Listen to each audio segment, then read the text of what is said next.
The USGA Green Section has been supporting golf course sustainability since 1920. Its work is built on 5 key pillars: research, education, course consulting, technology tools, and championship agronomy. Through these, they help superintendents improve playing conditions, reduce environmental impact, and cut maintenance costs, which makes the game better for everyone, from the pros to everyday players. What's going on, everybody? My name is Adam Kershane. You know me from Turf Today with Brian Laurent. And today we are hosting Rolling with the Green Section, episode number 2, where we welcome 2 USGA agronomists who are shaping the way we manage and think about turf. First, we chat with Brian Whitlark, who dives into his article, Getting Rid of Fairway Grain. He breaks down what grain really is, how it forms, and the practical strategies superintendents can use to eliminate it for smoother, more consistent playing conditions. Then we're joined by Zach Nicoludis, who shares his key insights from his piece, Getting the Most from Your Grass Practice Tee. Zach gets into how simple changes in design, rotation, and maintenance can maximize recovery and elevate the golfer's experience. We hope you guys enjoy listening to this episode as much as we did creating it. Tell us a little bit about yourself, how you got into the industry, and how you found your way to the USGA. I played a lot of sports growing up. Soccer was my main sport, but golf was probably a close second. Played in high school, got close to my high school golf coach, and he always is kind of a mentor. He encouraged me to do something professionally around golf. I had aspirations of playing college golf, but I went to University of Arizona, and they were way too good for me. So I knew I wasn't going to make money playing golf. But I thought, well, maybe there's another way I can, again, be around it professionally. And my first thought was golf course architecture. So I actually started in architecture at University of Arizona. And then I migrated over to landscape architecture and thought about golf course architecture. But that program was dwindling when I was an undergraduate there. But through that program, I had to take some plant science classes, had to take some soil science classes. And I just, through that, I got exposed to the world of agronomy and golf course maintenance. I really liked the soils classes for whatever reason. Had a great soils professor, Dr. Don Post. He encouraged me to get a job at a local golf course. So I did. I started working at Star Pass, which used to be TPC Star Pass in Tucson, and worked for Joe Trafficano and had a good relationship there, and was wrapping up my undergrad, and I had and again, Dr. Post introduced me to another professor who was getting some funding by the Arizona Department of Water Resources to do some graduate work, and that interested me. And so I continued to grad school and did some work on the weighing lysimeters there at the Carson Turfgrass facility.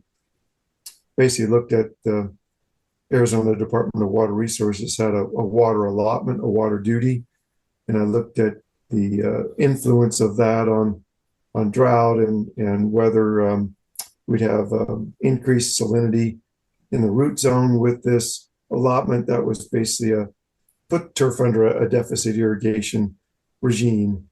And it's interesting. I still actually talk about that to this day because that research ultimately led to recommendations from the industry to the Department of Water Resources to set the allocation for what golf courses are allotted today. And we don't go into the details of that, but so that was a great experience. Took a bunch of soils classes, and once I wrapped up, that was in 1998. I worked for a soil testing lab in Phoenix and did a bunch of work for golf courses doing soil and water and plant tissue testing. And I kind of always had the USGA agronomist job in the back of my mind. Formed a relationship with Pat Gross, who was the director of the West region for many years. But they weren't hiring for a while, so I went to go work for Troon Management for a while. at Talking Stick, which was a good experience, and finally led me to the USGA finally started hiring, and Pat Rose called me, and that's been this is my 18th season now as an agronomist with USGA, and it was a daunting start to the USGA. I knew soils, I knew how to be a superintendent, but gosh, I was overwhelmed with the variety of topics that you're sort of expected to be an expert on, and so I had a lot to learn, and I hadn't been exposed to that much cool season grass maintenance and management. So. And I live in Phoenix, but I travel to Colorado and Salt Lake City and the mountains of New Mexico and the mountains in California. So now, after a bunch of years, it's kind of cool to be able to see both warm season and cool season grasses. So I really enjoy that aspect of it. So quite a variety of courses that I get to visit every year and see some pretty amazing sites from Hawaii to New Mexico to California, Southern Nevada, and the deserts in California and Arizona. So that's kind of how I got exposed to the industry. Yeah, home games are always nice. So you mentioned, when you first got started, just a little how it was a little overwhelming and you were kind of thrown into the fire on some things maybe you didn't understand. I think one of the unique things about the USGA in the Green Section is you do have a large number of agronomists spread out all over the country. So how much in those early days did you lean on some of those other agronomists to kind of help you get through some of those hurdles that maybe you weren't as familiar with, whether it was cool season grasses or just other types of things you're seeing on the course that you had never encountered before? Yeah, big time. Fortunately, I was encouraged by Pat Gross to go travel with other agronomists my first year, and at the time it was Jim Skorlowski up in Northeast. I spent a nice week with him, and we saw a bunch of courses that had endured winter damage. Actually came back later in the year and saw courses that were dealing with just a bunch of disease stress from hot and humid conditions. I think in all my travels up there, I didn't see one golf course that had USGA built greens. And in the West, most of the courses I see are USGA greens. So that was really eye-opening to see golf courses that were, 80, 90, 100 years old that were doing quite well, that didn't have gravel and sand and subsurface drainage. They had just, top dressed over 80 years and had modified root zones and were making it work just fine. So that was a great learning experience for me, and to this day, I when I have courses that I go visit that have had winter damage, I'll talk to guys like Darren Brevard and Elliot Dowling and Zach Nicoludis about what they're seeing in terms of permeable and impermeable covers and using straw and just the tactics that they're seeing that I don't see day in and day out. So the brotherhood of the Green Section agronomists, that network was crucial to my early days, and even now it's crucial to connect with those guys and stay in tune with what's going on. So, Brian, dig into your article for us here, Getting Rid of Fairway Grain. Yeah, so especially the better golfers, they they get a little steeper on the ball, and when they hit a golf shot, especially an iron, into grain, whether it's bent grass or Bermuda grass, it can tug on the club pretty good. And occasionally, I'll hear, during my visits, I always encourage courses to bring along some green committee members. And some of those green committee members are more, have a stronger voice than others. And from time to time, they'll complain about hitting into the grain. And especially on Bermuda grass, but also on bent grass, if depending on the mowing pattern, if you're burning in the lines, in other words, if you're mowing the same direction over and over to achieve an aesthetic that some would argue is pretty attractive, because you really see the contrast from the lighter cut, which is down grain, to the darker colored, which is into the grain. It may look attractive, but there's some impact on playability. And when you're hitting a 9-iron down grain on the lighter colored side, your club just kind of flows through the turf, whereas on the opposite side, perhaps just a few feet away, if you're mowing the sort of the tuxedo cut or black and white, there's a lot of different names for it, I guess. You kind of go up and back, and a very different experience for those, especially those low handicap golfers. So the article is really about how to try to mitigate that, and the obvious one is to avoid burning in the lines, as you change mower direction, every time you mow. But when you do that, some would argue it's not as attractive because you don't see the lines there. The lines aren't as distinct. But if you do continue to mow on those same patterns, especially with bent or Bermuda grass, you're more than likely going to develop some grain. It turns out it's pretty darn hard to get rid of that. You turn to, just conduct vertical mowing, put brushes on the mowers, or run a toe behind brush, which are great strategies. But if there's considerable grain that's, the turf has really been trained to lay over, those strategies, I've learned that they're not going to get rid of grain. It would take a couple of years, more than likely, to get rid of grain with those type of less aggressive strategies.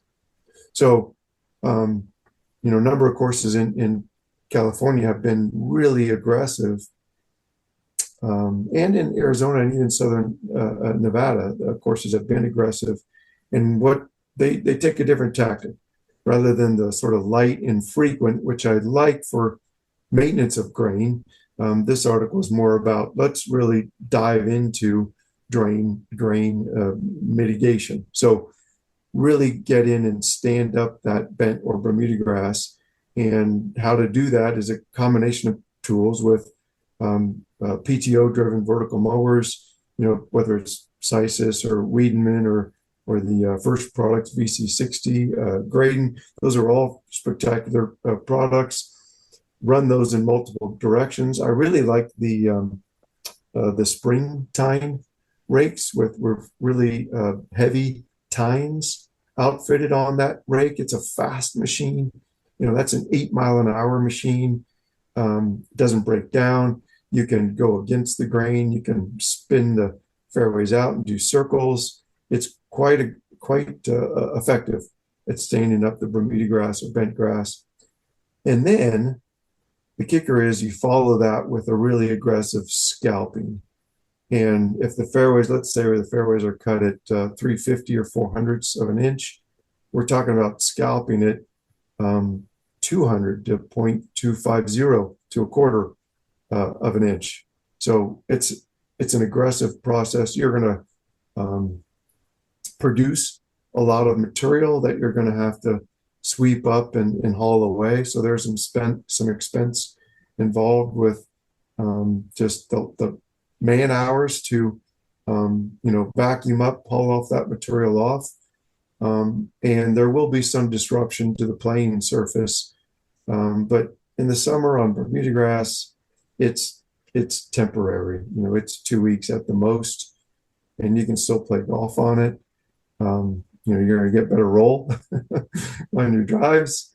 But it really is a powerful strategy to mitigate that grain and encourage more upright turf. The Bermuda grass really likes to grow on top of itself. the stems, the stolons just create this nasty network, this little toupee, if you will, of stems and stolons. If you don't stand that up and cut it off, it just gets, for lack of a better term, it gets leggy. And not only does that impact playability, but it impacts the ability of water to just penetrate into the soil, and it just renders the Bermuda grass less healthy.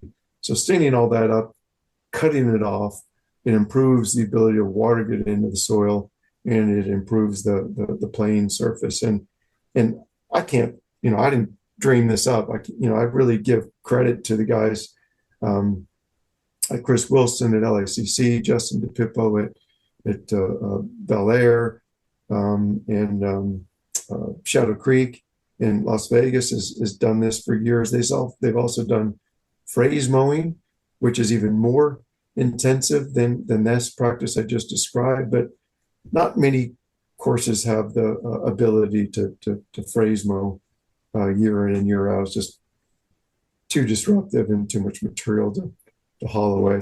Touched on some great solutions there. We'll dive into those a little bit here shortly. I just want to know, in the article you mentioned, maybe some of the myths about grain. Can you dive into some of the myths about grain and how it happens?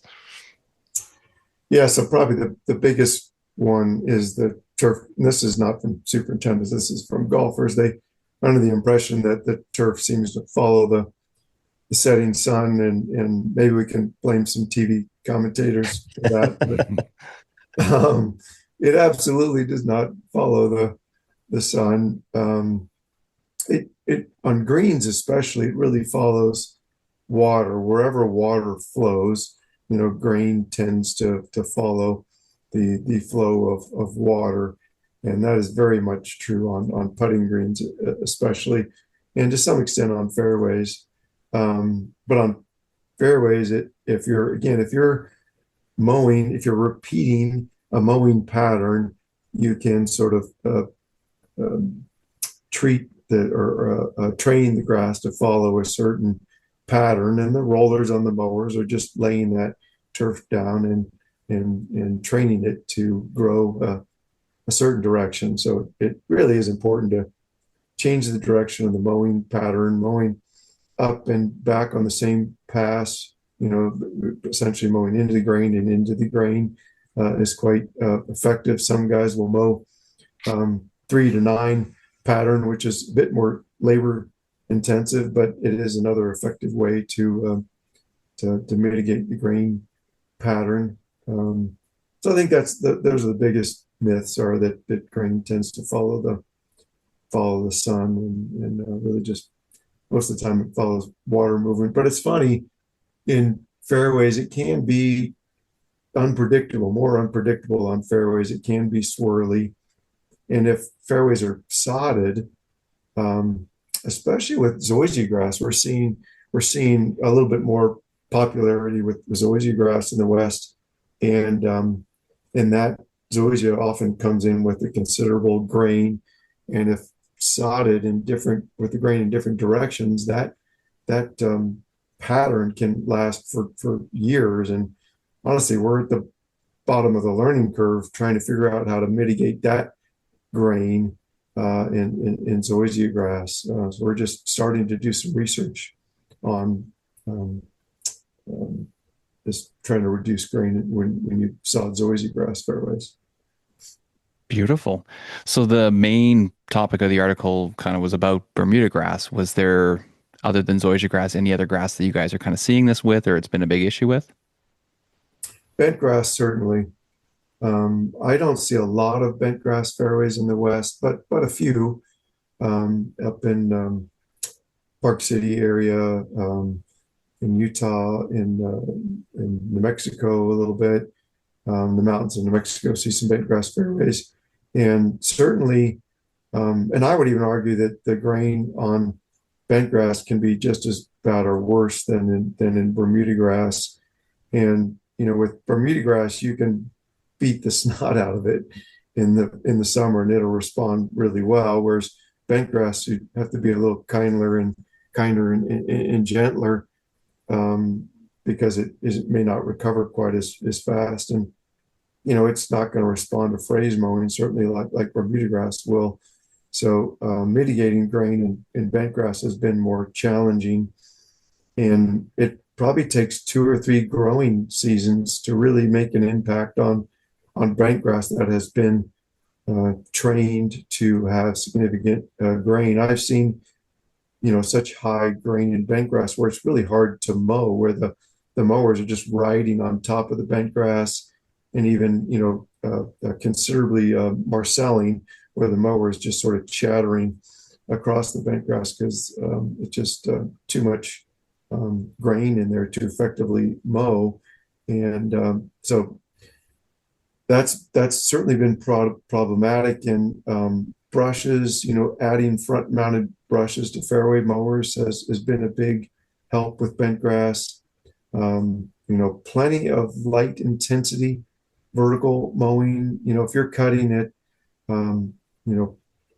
400 on bent grass, set the vertical mowing blades initially at about half the height of the mowing height, so about 200, and then just kind of slowly lower the blades into the canopy. This isn't you're not trying to go 1/4 inch below zero initially on bent grass. You just want to do something at light intensity to stand up the turf and follow with mowing, and do that as often as you can. If you can do it twice a month during the growing season, I would highly recommend that. Light and frequent is really the mantra for mitigating grain on bent grass fairways. How about sand, Brian? Have you guys seen any data or anything that shows any benefits of top dressing fairways or anything to help mitigate some of that grain? Yeah, so I can't say sand is. I'm not sure I could directly tie sand top dressing to mitigating grain.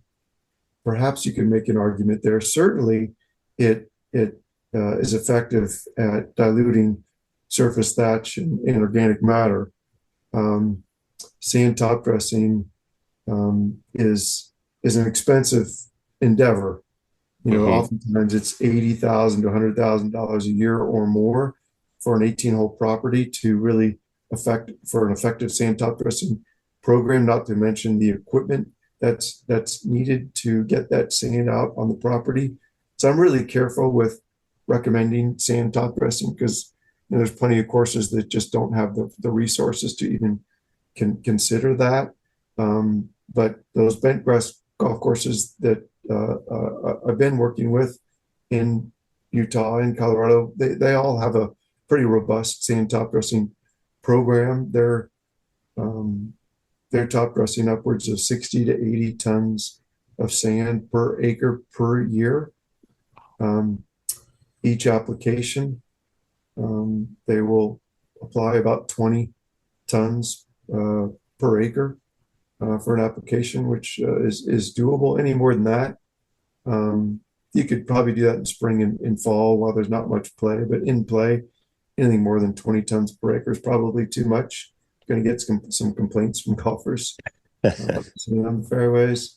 So that's a whole nother subject, and maybe we can do that in another podcast, because there are plenty of benefits to that, but there are certainly some cons as well with the sand top dressing programs. How about circle mowing? I've seen a lot of guys implement circle mowing on Bermuda grass, and I've even seen it a couple times on bent grass. Is that something that you would recommend? Yeah, absolutely. Go crazy, mow in different directions. I like those. I don't, not to favor a specific product on this podcast, but the greens groomer brushes are nice toe behind unit just to stand up the turf, and you can drag that in circular or up and down a fairway, and then just follow in the opposite direction with mowers. That's a pretty fast practice that I've seen superintendents do. But to answer your question, absolutely, just change directions with mowing. with brushing, anything you can do to work against the grain, side grain, is beneficial to mitigate grain. Awesome. So just wanted to finish off here talking about the impact of play. Obviously, there's a lot of different things we can do to manage our grain and try and smooth things out. But how do we not impact play or kind of limit the impact on play? Because that's we want to rip up the golf courses as much as we can, but also want to make it a nice place for the players. Yeah, so a good program that I've seen on let's just focus on Bermuda grass. Generally, you're starting with light intensity practices, brushing, vertical mowing, in March or April, depending on the climate. And then, continuing that program through certainly October, perhaps even November, again, depending on the growing season. So those are light intensity practices, but those practices take time, and it really helps. It really helps to have a maintenance day. So to have the ability for a closed day every week, to shift labor from setting up the golf course to shifting labor to these type of practices is really beneficial. Some courses that's maybe not practical. If a closed day isn't going to work, then maybe just a delayed tee time day, whether it's 10 or 11 a.m. or 12, to allow the agronomy team to get out and do these practices on a routine basis. Do some sand top dressing, spraying, all that. You got to give the agronomy team access to the golf course without disruption to play. So that's one tip. The other one is, again, especially with Bermuda grass, is highly advocate setting an agronomy week, whether it's private, public, semi-private golf course, setting at least 1 week of an agronomic week in the summer when the Bermuda grass is growing aggressively, to be able to do some aggressive cultural practices like stand it up aggressively, scalp it, do some aeration, perhaps throw some sand out. So a monthly program from during the growing season, and then one aggressive week in the summer is a pretty strong program to help manage grain without a tremendous amount of impact on golf. So, we been talking about reduction of grain, and you mentioned how, one of the benefits of reducing that grain is also water infiltration. Are there other, you mentioned in the article, potentially some other benefits of some of these practices? What are some of those additional benefits? Well, so when we see fairy ring, we see some large patch on Bermuda grass. And while I don't have data to support what I'm going to say here, it certainly anecdotal evidence points to less thatch results in less disease. So producing a more upright surface that yields better water penetration, better water infiltration through the soil, that all benefits play and in terms of a drier surface. We all love to play golf on a drier surface, and a more upright surface that accommodates better water penetration. That all leads to a better playing surface. I would say it very, very likely leads to less disease, just better oxygen exchange in the root zone. And I'll say I don't have data to support that statement, but I feel pretty confident that those are benefits that are achieved with less grain and a more upright surface. I'm learning so much right now. This is amazing. Should be getting points for being able to listen to something like this. Is there anything else you wanted to add to this, Brian, before we let you go? I feel like we covered it pretty well. Yeah, thanks for the time. Perfect. No, Well, thank you. Yeah, Yeah, thank you. great to see you here on Zoom, and look forward to seeing you here in person at some point soon. Thanks, guys. Be good. Have a good summer. Okay, you All too. righty. It was great You meeting you, too. Brian. Yeah, he was great. I was just sitting Yeah. here. I'm just like, wow. Okay, so we're brushing our fairways when I get back to the golf course. Oh Yeah, man. I've seen a lot of guys start adding the like the turf trainers onto their fairway units as well. Right, just And right in front of the reel, right? yeah, in front of stand it up before, before they mow it. And obviously a lot of built-in groomers and stuff like that on a lot of different units. So yeah, I mean, I think that's becoming a little more common on fairways. But yeah, no, Mhm. that was an awesome conversation. Would you like to sign up for the USGA Green Section record? Well, guess what? It's free and it comes out twice a month. Head to Turf Today, link in bio. We have our link tree there with a whole bunch of different links for different things that we do. The USGA Green Section record sign up sheet is there. So click on that link, get yourself in there. Like I said, it's free. Why not? Get 2 free articles every week to help you learn about the golf course. It's a no brainer. So head on over to Turf Today on Instagram, find our link tree, and sign up for the USGA Green Section record today. Tell us a little bit about yourself, how you got into the industry, and how you found your way to the USGA. My name is Zach Nicoludis. I'm the regional director for the Central region for the USGA Green Section, based in Columbus, Ohio. My career in the golf industry started as a high school kid, just mowing greens and raking bunkers at St. Clair Country Club in Pittsburgh, Pennsylvania, and then went on to Penn State's turf program.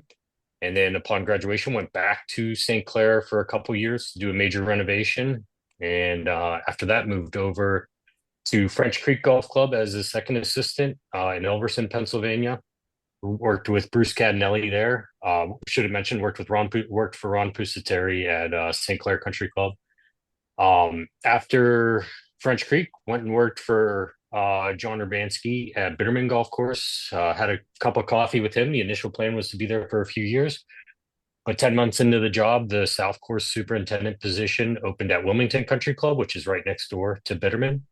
So I spent, I think it was about 4.5 years at Wilmington Country Club working for Dan Pearson, and got to know Darren Bavard, Stanley Zontek, and Elliot Dowling. And having the opportunity to spend a lot of time with those three guys got me interested in pursuing, kind of making a little bit of a career path change and pursuing a position with the USGA. So applied 3 times. So I think eventually they got sick of seeing my resume come across, and got hired to be based in Columbus, Ohio. So initially was hired for Ohio, Indiana, and Kentucky, and with some changes to the staff over the past couple of years, now travel as far south as Texas and as far north as Manitoba and Saskatchewan, as well as have the opportunity to travel to South Korea several times a year to work with a few courses over there. So get to see cool season, warm season, transition zone, a little bit of everything. So keeps it interesting, that's for sure. On average, Zach, how many golf courses do you think you see a year? As far as like official course consulting visits, it's probably somewhere between 80 and 100. Throw in drop by visits, probably getting in the lot. Some of those visits we do multiple visits with courses a year. So that, I would probably say it's easily between 125 and 150 golf courses when you throw in drop by visits, championships, preparing for future championships, stuff like that. So it's nice. Yeah, I'd say so.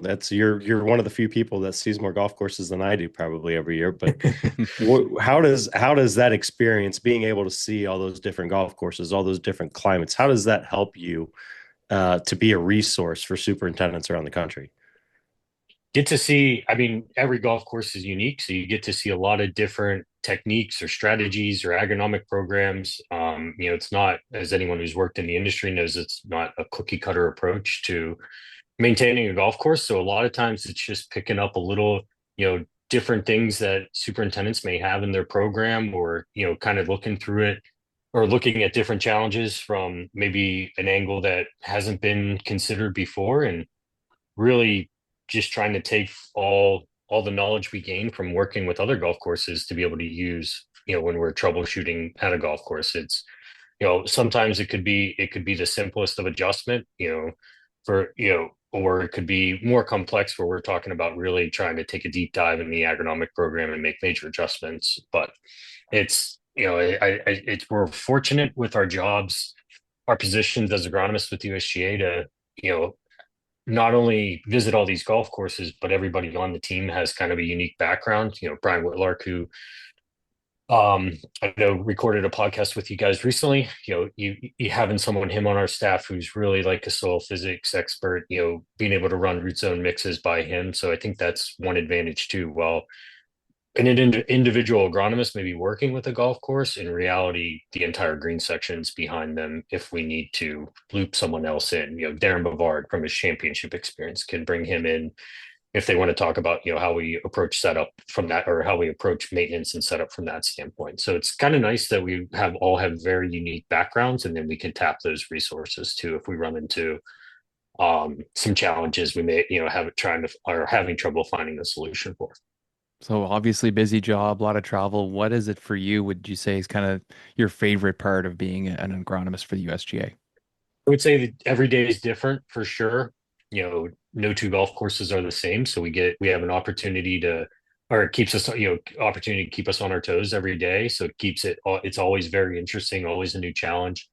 One of my favorite aspects of our job is working championships. So just worked the Women's Open at Erin Hills with Zach Nicoludis and his staff. So that's great. And head over to the Broadmoor in a few weeks. So championships are always fun, especially with the weather we had at Erin Hills, where Saturday and Sunday couldn't have been any more perfect as far as daytime weather. We were in the 70s, blue skies. So it was great to really showcase that golf course. That Sunday, it never gets old Sunday to championship or, championship round. Just you get the course set up, everything's done, and you just get to hang out and watch, what these superintendents have worked years to produce. I think a lot of people have the perception that championship agronomy is just vastly different than normal agronomy. And I think to a certain extent, certainly some of the capabilities when you have a team of 100, it's vastly different. But what are some of the things that you see at these championships that people can apply to their golf courses on a day-to-day basis?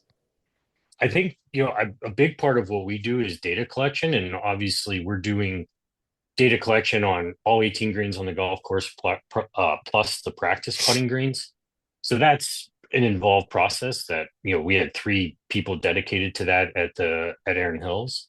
But I would say it's definitely something that translates into having a better understanding of how putting greens perform, and how, kind of taking the perception or, kind of the opinions out of it. If you're measuring, and you don't need to do all 18 greens, you could do one green, or a front 9, back 9, or a couple practice greens, whatever it may be. But I think when it comes to making decisions, whether it's, are we going to mow and roll more? Are we going to increase mowing frequency, lower mowing heights, timing of plant growth or PGR applications, cultural practices, gaining a better understanding of how to get the golf course to peak when it may be, hosting an event, or if it's a private facility with, a member guest or something like that. I think, that, and we're seeing more golf courses or more superintendents do that.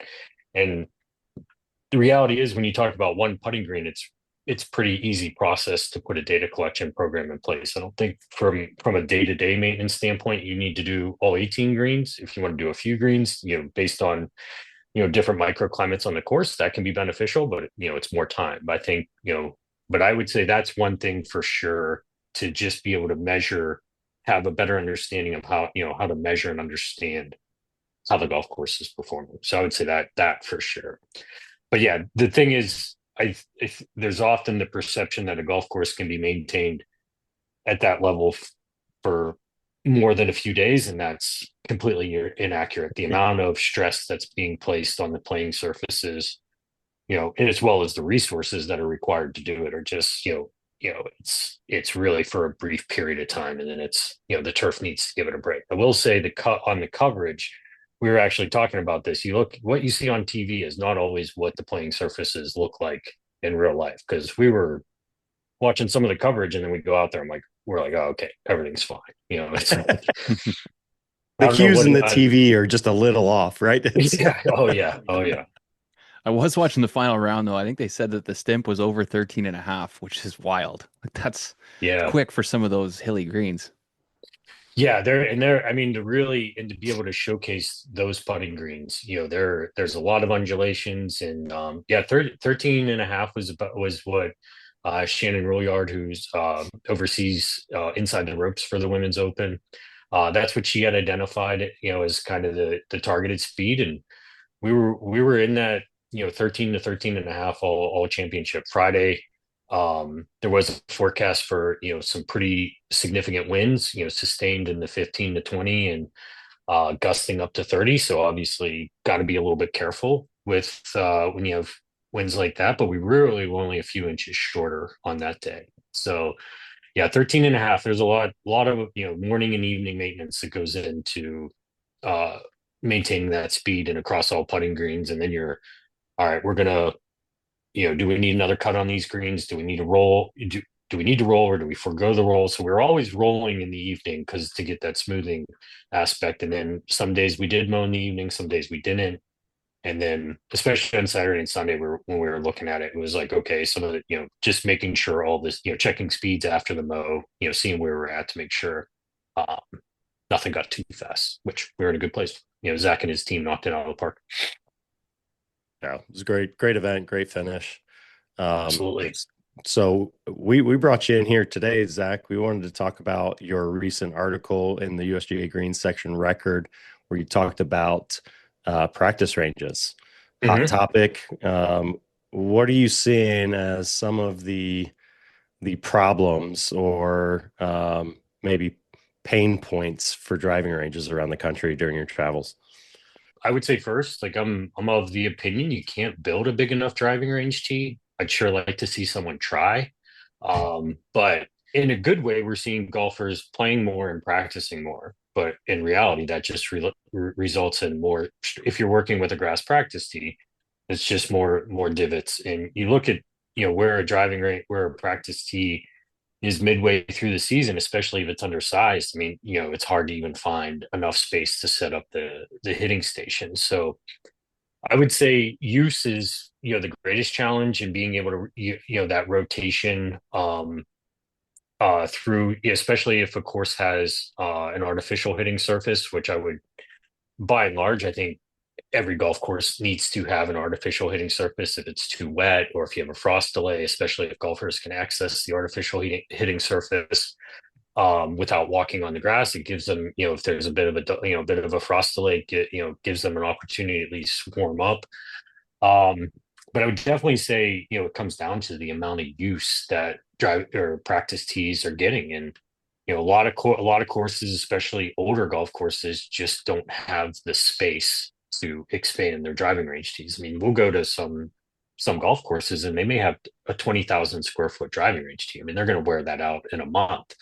You think ideally you'd have somewhere in that like 40 to 50 days uh, to go to available for recovery before you go back to a previously used areas. And there are some courses that they might be back there in 3 weeks. So, definitely the, a challenge a lot of golf courses are having. But I think, if a golf course doesn't have an artificial tee, investing in it is certainly money well spent. And if there's the opportunity to expand an undersized tee, if that land is available, that would also be money. Or whether it's, expanding a current tee or if there is space available, adding a tee at the other end. I mean, every golf course is, different. So, but making that investment would certainly be money well spent. So when it comes to the tee itself, especially if you don't have the square footage, what are some strategies that you can kind of do to optimize your recovery? So depends on the location from everything I've seen. I mean, I would, transition zone, we have access, you could do cool season or warm season grass. I've seen more courses go the route of, if they have, bent grass fairways, maybe they put a Bermuda grass driving range tee. And we'll say after a winter we just had, there's been, talked to several superintendents where they've had significant winter injury on their Bermuda grass tee. So that's kind of the give and take there. I mean, even with these improved Bermuda grasses that are more cold tolerant, we had a tough winter. And there's a lot of winter injury out there. I will say one strategy have seen gain some popularity, especially in Western Pennsylvania and the Chicago area, where obviously you're not going to use the warm season grasses, converting to one of the new Lomo bluegrasses.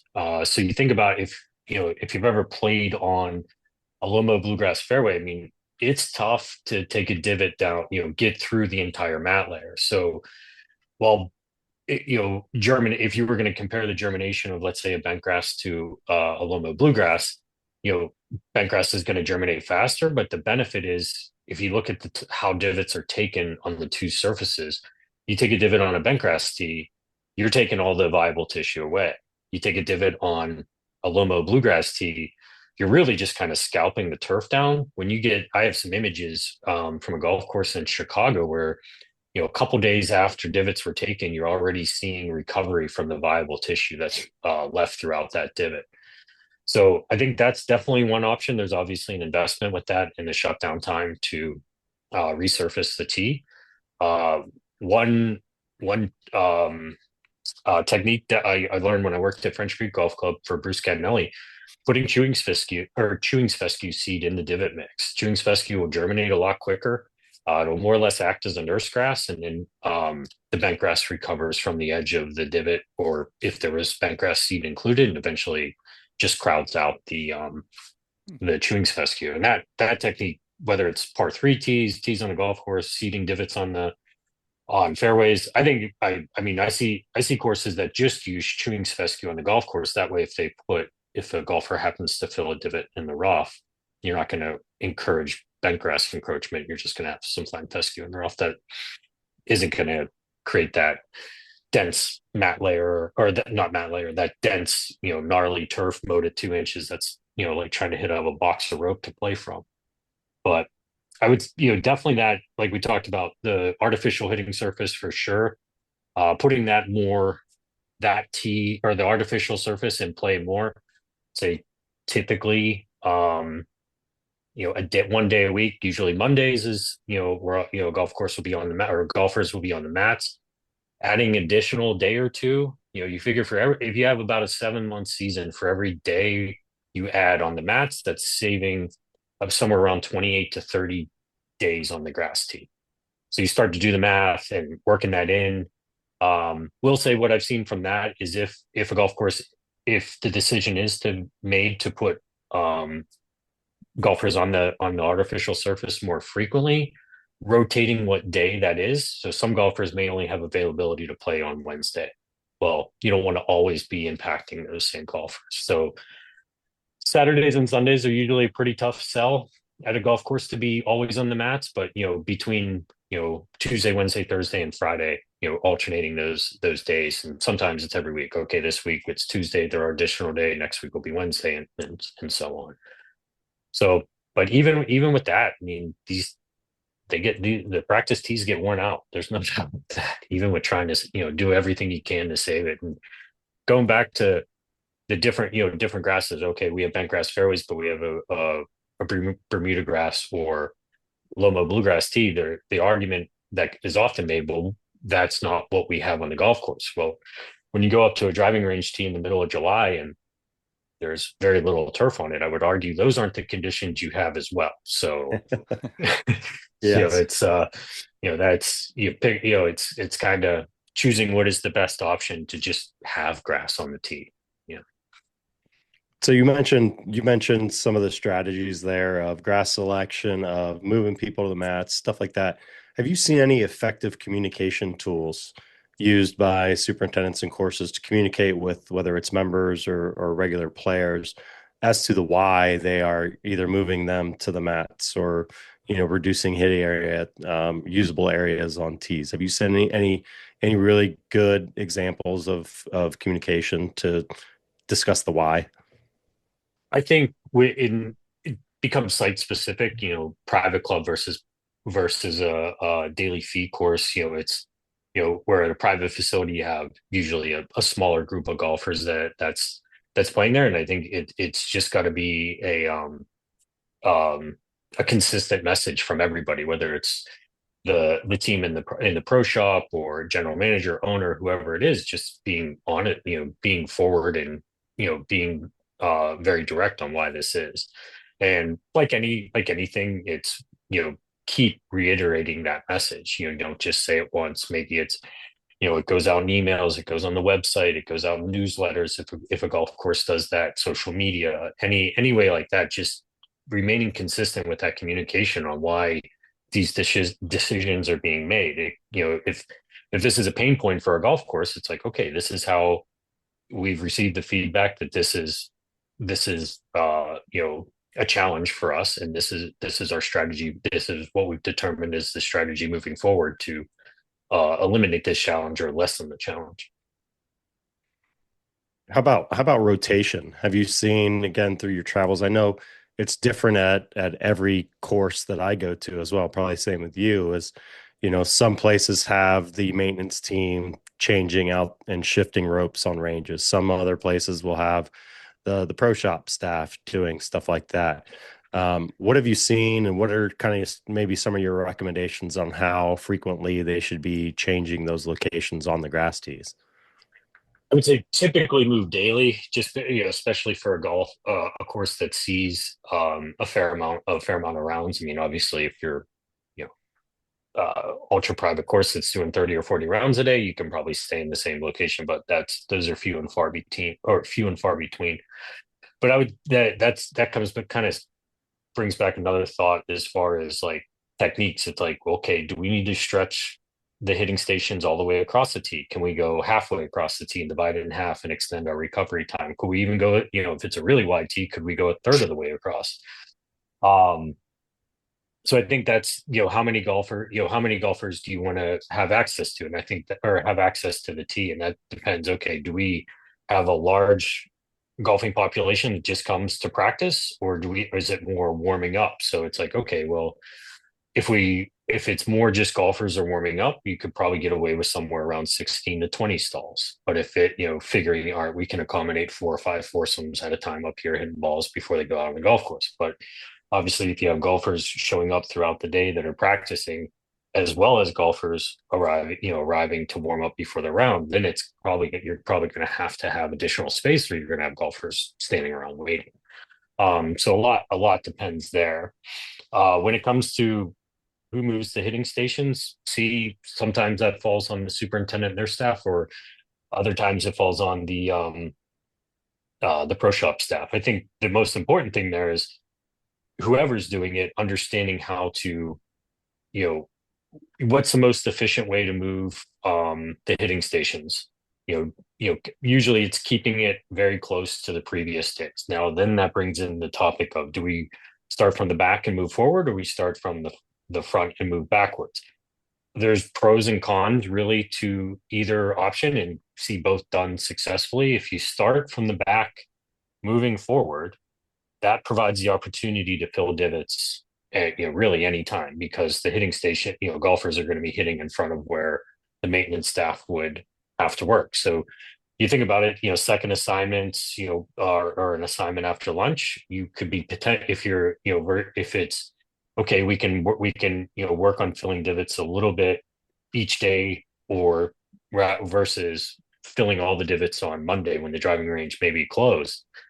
You're potentially filling divots 6 days. Some divots are getting filled 6 days before they would have on just 1 day a week. So you're promoting recovery sooner. But the only thing about that is golfers tend to creep forward. So now you may be giving up valuable real estate if they show up to hitting stall and it's pretty worn out. Well, all right, I'll just step a couple feet in front. Well, now the next day's area is getting used up. But on the flip side, moving from the front backwards, that gives you the opportunity to kind of set up right in front of the previous day's divot, so golfers don't creep forward, but then reduces the time you have to fill available divot, or fill the divot. So it's kind of give and take. My personal preference is to go from the back moving forward and just rope it and monitor, golfers moving or golfers creeping forward. But that obviously takes someone going up and checking to make sure golfers aren't creeping forward. But I've worked at golf courses where we've done both, and I just feel, that's a great second assignment. Or if you have an hour at the end of the day, load up some divot mix and let's get as many divots as we can filled. I think it's just a good use of time. And then if a golf course is closed on Monday, you're not sending a team up to fill divots for a couple hours in the driving range. You're sending them out on the golf course to do something that, that could get done while the golf course is closed and maybe could be considered disruptive to golfers. Beautiful. A lot of great info there. I wanted to go back quickly to the mats. Now, this is something you're seeing a little bit more of. I've worked at courses that have both or just have grass tees. So if you're a superintendent and you're limited with space and want to kind of sell this to your club, how would you kind of approach that? I think the biggest thing is access, whether it's weather related or, it could be, frost delays, it's just providing more access to the tee.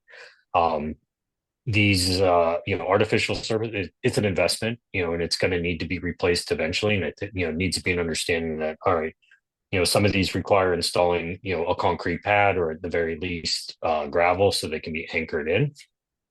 But I think it's just about providing access. And I know there would be the argument, well, we'd rather hit off the grass surface, and that's certainly a valid argument. But the reality is, if you're wearing it out, you've got to have, it provides something rather than having to keep the driving range tee closed. So I think I would say that's the biggest selling point. Often is just more access to the driving range. So one of the things that I didn't hear when you were talking about some of the grass varieties is ryegrass. Is ryegrass still kind of a viable option as kind of a quick germinating, appealing looking grass? Yeah, I mean, see it used probably more. Not the main challenge with ryegrass is, or some of the challenges with ryegrass is if you're seeding it into a bent grass, you're going to get that blotchy appearance. Same time, if you are increasing your ryegrass populations, gray leaf spot could wipe out, have a major impact on the team. Now there are improved ryegrasses available that are more disease resistant, but it's not. It could still be impacted under extreme conditions. So yeah, ryegrass would certainly be an option. Or if you have a Loma bluegrass tea, ryegrass would blend pretty good with it if you wanted to to interseed a quick germinating grass into that. That's another technique. I know saw at a golf course in Cincinnati where they just take their slit seeder up and run it across the recently divoted areas, is on top of filling divots just to get more seed into the ground. So it's another technique we definitely see out there. But yeah, ryegrass is. I mean, obviously, you're not going to buy ryegrass sod. You would be, or at least I'm not aware of anybody who's selling it. But you definitely be looking at a seeded establishment if the course chose to go that direction. I haven't really seen this, but I think it would certainly be an option in the transition zone. Is a blue muta. A blue muta. Driving rate. Whoa. Yeah, so bluegrass and Loma bluegrass and Bermuda grass. So there's some courses in Kentucky that have it on their fairways. They had older Bermuda grasses like a Vaymont or a Quickstand, and they really just interseeded their fairways, with a Loma bluegrass, and they essentially create like a two grass system. And I'll be perfectly honest, when I heard about this, I was a little bit skeptical. I went to visit some of the golf courses that have done it and have pictures from middle of summer versus late in the fall when the Bermuda grass is definitely dormant. It's pretty amazing how you kind of ebbs and flows between the two grasses. So in areas of the transition zone, if you were prone to winter injury, like that, you would still have some grass out there and you could promote the Loma bluegrass. So that would be an option.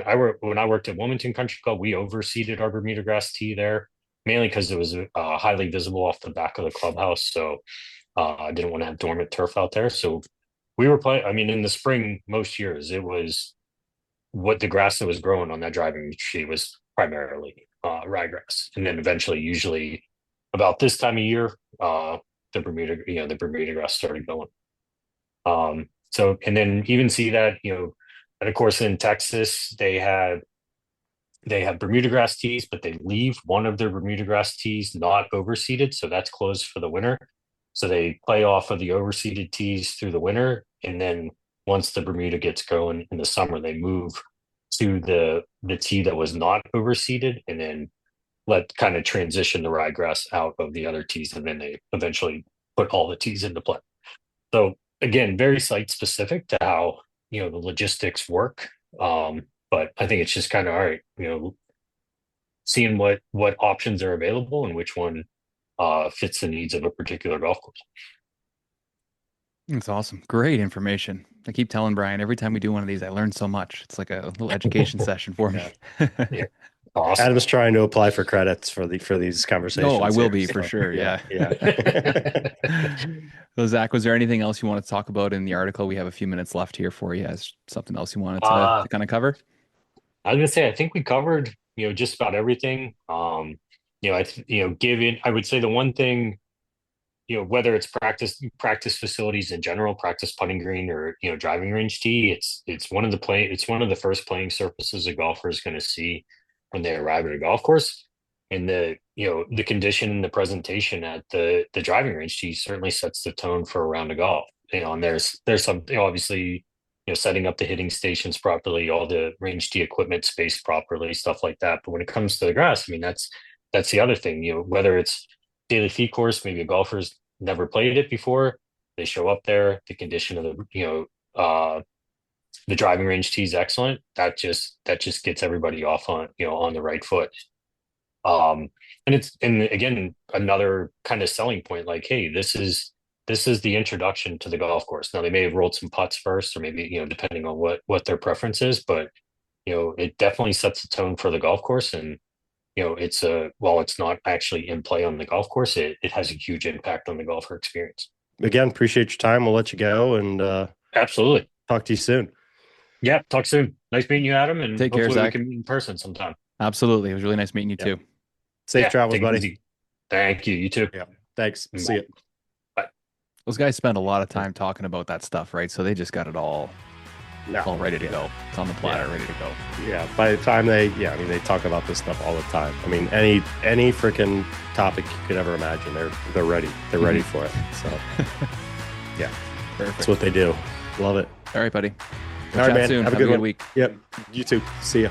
We'll catch you guys next time for another episode of Rolling with the Green Section here on Turf Today, recorded on the Superintendent Network. We want to thank both agronomists from the USGA, Brian and Zach, for their awesome work. We will be back next time for another great episode. Take care, everyone.